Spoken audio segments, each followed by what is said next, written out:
Reef keeping can be a rewarding yet a challenging hobby, and setting up a healthy reef aquarium requires attention to detail and the right equipment.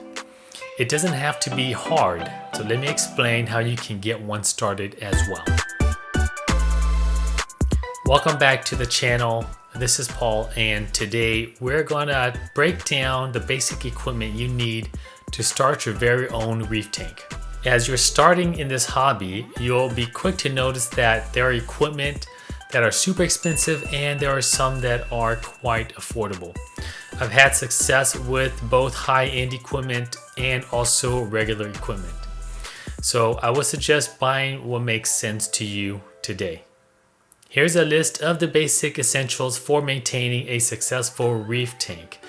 I've also put down in the description below some budget-friendly equipment that I've used in the past when I was on a tight budget. The first thing we are going to need is a tank. A larger tank, at least 30 gallons, is often easier to maintain because it offers more stability with water parameters. And in this hobby, stability is king. Smaller tanks like Nano are more challenging but can be done with proper care. Glass or acrylic are the most common materials for aquariums, with glass being more scratch resistant while acrylic is lighter overall. Number 2, filtration system. Protein skimmer is essential for removing organic waste and preventing nutrient buildup, which can lead to algae problems down the road. We have also mechanical filtration, which is filter media such as sponge filters or filter pads, which are great for removing debris and larger materials, larger uneaten food before it breaks down. Biological filtration involves the live rock or bioballs that house beneficial bacteria to break down ammonia and nitrites into less harmful elements such as nitrates. And we also have the optional chemical filtration, which is things like activated carbon or media to remove toxins and impurities. For lighting, reef tanks require specific lighting to support coral growth. LED lighting is commonly used because it is energy efficient and can be adjusted to different light spectrums. Corals require a light spectrum that mimics sunlight, with a balance of the blue channel and also white, with blue being great for photosynthesis. AI makes a great prime light, and I use them for smaller setups like my frag tank. I've had great success with regular aquarium LED lights from Amazon as well, so that is another great option. There's nothing wrong with those lights at all. They all pretty much work nowadays. Heater is essential in a reef tank in order to maintain a consistent temperature, typically between 76 to 80 degrees Fahrenheit. A submersible heater with a thermostat will help regulate the temperature in the tank.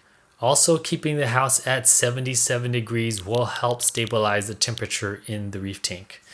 Phoenix and Cobalt makes great heaters, and I highly recommend them as they are what I am currently using today. Number 5 here is water movement or circulation. Proper water movement is critical and crucial for keeping corals and other organisms healthy. Power heads or wave makers help create water flow, mimicking natural ocean currents. Different corals require different flow rates, but in general, reef tanks need gentle to moderate water flow. I use primarily max spec gyres, but in the past I've had success with J-Bows, Tunzi, Ecotech, and AI Nero. They all work great with the more expensive pumps offering more controllability. Number 6 is your saltwater mix. Now you'll need salt to mix to create the proper salinity and mineral balance. Distilled or reverse osmosis water is recommended for mixing with the salt. I personally use Instant Ocean or Reef Crystal, just whichever one is on sale. Number 7 is live rocks and live sand. Live rocks provides natural filtration, surface area for bacteria, and a place for corals and other organisms to thrive. Live sand, I think, is optional, but can help with the nitrogen cycle and provide habitat for beneficial organisms. Also, depending on the fish you select, they may need the sand bed for sleeping and hiding. Number 8 is test kits. Regular testing is essential to ensure the right water parameters are met. Test kits include pH, ammonia, nitrites, nitrates, calcium, alkalinity, and magnesium. Number 9 is a water top-off system. A top-off system helps maintain the water level by automatically adding fresh RO to replace the evaporated water. Salt water doesn't evaporate, but fresh water does, so this is crucial to maintain salinity levels. Number 10 is Livestocks, which includes fish and corals. Starting with hardy fish species such as clownfish or damselfish, and beginner corals like the zoanthids or mushroom corals. These animals will ensure your success in this hobby. They are more hardy and easier to take care of. Be sure to research the specific needs and compatibility of the species you wish to add. I'd recommend adding only reef-safe fishes if you plan on adding corals. Alright, so if you've been watching the video this far, here are some bonus tips.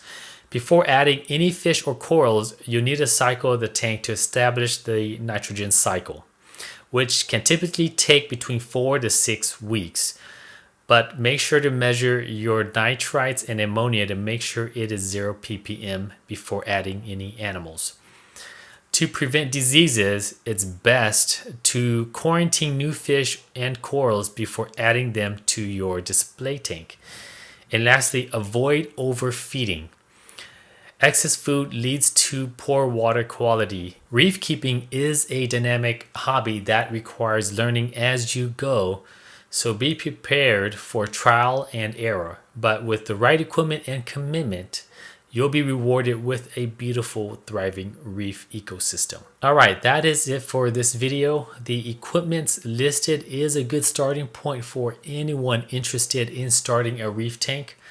I also started off with those simple equipment years ago and still believe in a simple setup for anyone starting today. If you have any questions, feel free to drop them down in the comment section below. Again, thank you for watching till the very end, and I'll see you in the next video. Thanks.